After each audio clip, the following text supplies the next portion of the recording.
Hey students, if you haven't watched my icebreaker yet, I'm Dr. Darren Nelson. I'll be your instructor for Earth Science Section 801. I know it says 800, but that hasn't changed yet, I guess. The point comes is that I'll be helping you through this, through our understanding of Earth Science this semester. Please help me get to know you by doing a post in our discussion board this week. The discussion for this board this week is our roster verification. It will tell me that you are actually participating in the course, and I'll show you how to get to that in just a minute, but that is what tells me that if you're actually participating and get you started, and will make it so that I don't drop you in the course. The university asks us to do that so that we know that you're going to be participating in the course. So let me tell you a little bit about this course and how it's ran. If you can look at it here, this will be your home page. When you go on here, the syllabus will be the home page. The syllabus you can see down below. Please read the syllabus. I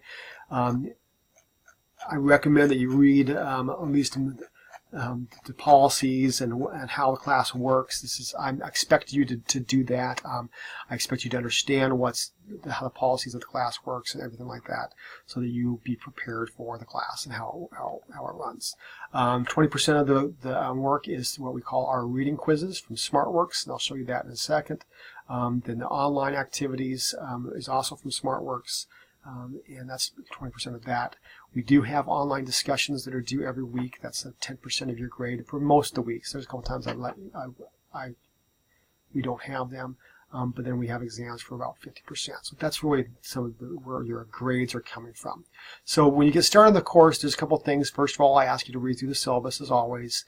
You're going to find lectures, slides, reading materials, online activities, quizzes, everything in our module pages, which is, so you can see over here, and this link over here is where you access that. We'll go to that in a second. And then if you have any general questions about the course, you can always post it into our general discussion board, and I'll do it. Now, if you want specific questions that you wanted to ask me, just shoot me an email, and I'll be able to get that for you. My contact information is down here, the email, which was the best way to contact me. And look at the policies of that. I usually try to get back with you within a day, sooner if it's between 8 to 5. If not, it would be the next day probably. And if it's on the weekends, it's probably not going to be the next work day that I will actually get back with you. So just realize that. I do have a few ever on campus. I do have my office here on campus. It's on 212 in Old Main, and that is my phone. You may or may not get me, but you can call me if you want. Office hours are you can be seeing there. If those times don't work for you, if you want to come by, if you can't, you can come by and don't work for you. You can always schedule another time for a face-to-face visit, or we can set up a meeting via WebEx, which is a virtual meeting, and we can do that fairly easily. So this shouldn't be terribly hard to do. So the workflow in the week is really that I'm going to be sending out announcements. This is how you guys get to know how things work. Also via email sometimes. So you need to make sure you check your emails there. You need to read your overview and objectives for each module. You need to read the material from the text or any additional readings I give you. Oops, sorry about that. Okay. You need to complete your online activities and quizzes, and then also you need to post on the weekly discussion board. Okay. So those are the things that you need to do each week. Now let's go to the, you can keep going through the syllabus if you want. Actually, let's do a little bit here first. Let's do the required course materials. So there is a required textbook for this course, and just a second, let me grab it. Let me pause this.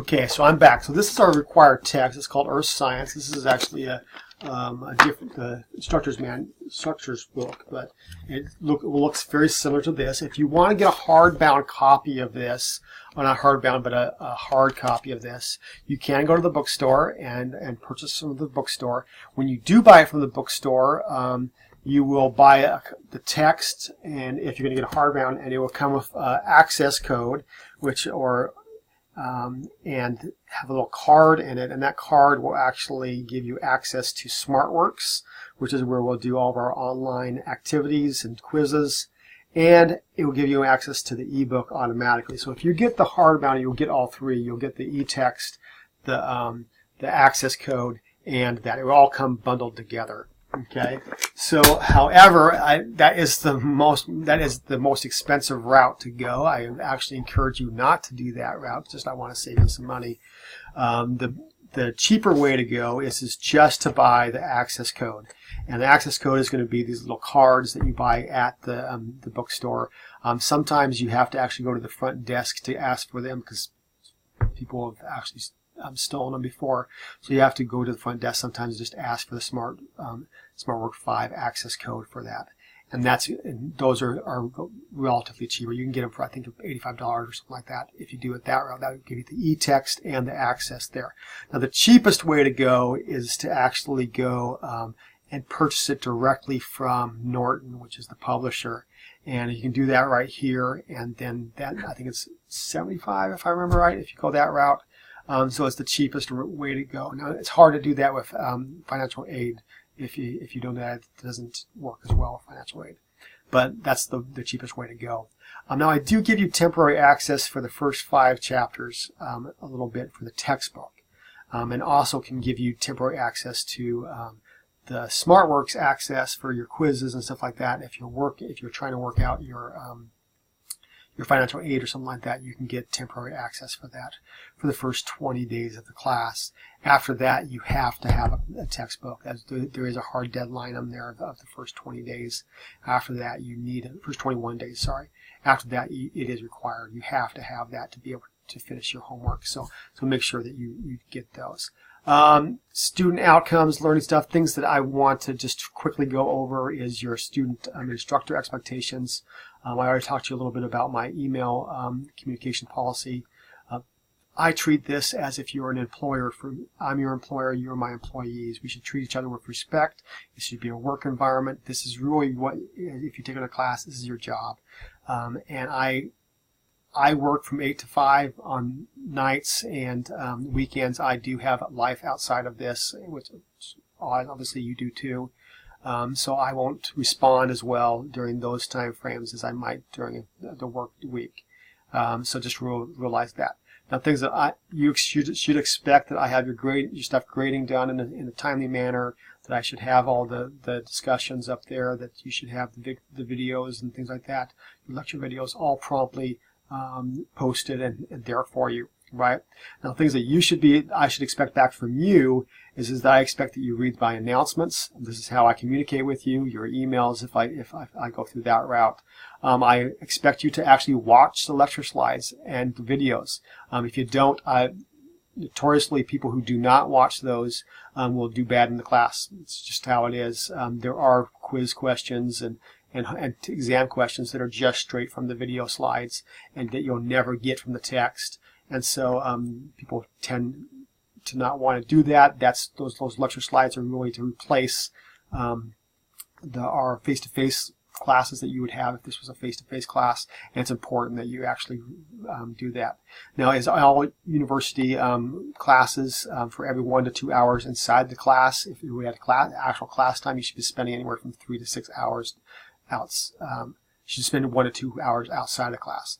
And so that means that you should be devoting at least, at a bare minimum, 3 to 6 hours, most likely 6 hours outside of our class time per week on this class. So you should be spending a fairly significant time on this class to actually be worthwhile there. So those are the participations that I have. Now, 40% of that, like I said, is from quizzes and online activities, 10 discussions, 50 exams, and so forth. You can see the rest of the policies as we go. But let's go to the module page. The module page is what you will see. I'm right now in what we call the student view, which means that this is what you as a student will see. This is what you'll do in a module. A module doesn't necessarily go through a work week. It does go through a section or a unit or something like a chapter in a sense. They can sometimes overlap weeks and stuff like that, but you can follow that from your calendar. If you go to your calendar and go straight to your calendar here, it will actually bring up the assignments that are due on any given days, but also you can go through the objectives and modules and stuff. So module, let's walk you through how you'll do this in module 1. This one has the overview and objectives. I'm going to actually be posting a new icebreaker. This is some of my older stuff. But anyway, so this is overview and objectives. So you look at this, we'll kind of explain the overview of this module. And I usually would do it in a video format to help you with that mostly. But then this is where this obviously probably was posted, where you got it from. And then there's a set of objectives that will actually walk you through what we're going to be learning in that module. And this stuff right here, this is actually serves as a study guide for your exams. If you understand this material, then you probably do well on the exams. So just keep that in mind. These objectives are really good for you to study for. Now, when you go, if you haven't used Canvas much before, the best way to go flow through these is when you hit this one, just hit next, and it will go to the next set. This one here is just kind of talking about what it is like to be a geoscientist, to study earth science, and some of the things that you can do as an earth scientist. So it just has some reading about how much we get paid and things like that, and the different things you can do. Like, for example, if you can do environmental geology, field geology, those are the more traditional ones, or you can do hydrology, where you work with water, mining issues. You can do less traditional stuff, talking about soil science, agricultural impacts. You can do accounting in the oil and mining industry. They love people who know both sides of that, because you can get paid pretty good with that. Economics, finance in the environmental fields, law, environmental law, climate change policies, things like that. Law in the mining industry. There's tons of things you can do in your that, and that's something I'll ask you to do for your icebreaker anyways. Then this is a standard week, right? So standard module. Next one, you'll have your reading assignments for that module. In this one, I've asked you to read the prelude section, which is pages 2 through 21, and then chapter 1 from the blue bang to the blue marble. That's all in your textbook, right? And it tells you the exact pages that I want you to read from. I don't necessarily want you to read the whole thing lots of times, and so I give you the exact pages there. You'll have a link to the e-text here. If the first time you go to this, it will require you to sign in, but afterwards you can go straight to the e-text and go from there. If the first time you do that, when you sign in, it will require you to do either a temporary site, or you can do to put in your code and stuff like that from the access code, and it'll get you in there. This is a big glossary of terms that we actually will be covering over there, and then access to the temporary textbook for the first 5 chapters. And then you push next to go to the next one. This one is not locked until the 15th, because it won't allow me to assign an assignment until the actual start of the class date, which is Wednesday. And so that would be the 15th. So if you're seeing this after the 15th or on the 15th, this will be open. But I'll show you what that looks like in a second. So we'll do a discussion. And then you'll do an assignment. For some reason it's not showing. Oh, here it is. Then you'll have, sorry, I apologize. I got it's out of order. Then there will be some material for your lecture material. This lecture material is just the same stuff that you would actually see from me if you were face-to-face. The ones I have posted here are from last spring. Sometimes I'll update them. Sometimes I just don't have time to.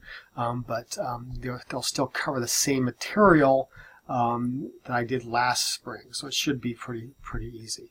And so, but anyways, so just keep that in mind as you go through that. Okay, so those are lecture material for the actual lecture slides, and then material, and after that is your some extra material as you go.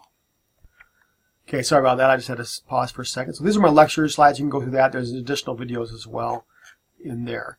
Now the last thing you do is you'd have a quiz or an online activity. Now these are you have them either due on Tuesdays or Thursday nights. Okay, now I'm going to get out of student view for a second. So I can show you how these things work. First of all, let's go back to the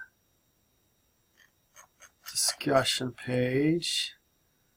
Okay. The discussion page, the first thing you have to do is the icebreaker, and this icebreaker acts as our attendance verification. So you do need to do this by Thursday to get the roster verification. If you don't, you could get dropped from the class, so make sure you get that done. And it's just introducing yourself in there, and you just go down here and push reply. Now for the last one, you have to go in here and go into this online activity and it won't take you the same place as me because mine is the instructor version, but you'll go into the assignment and start doing these activities.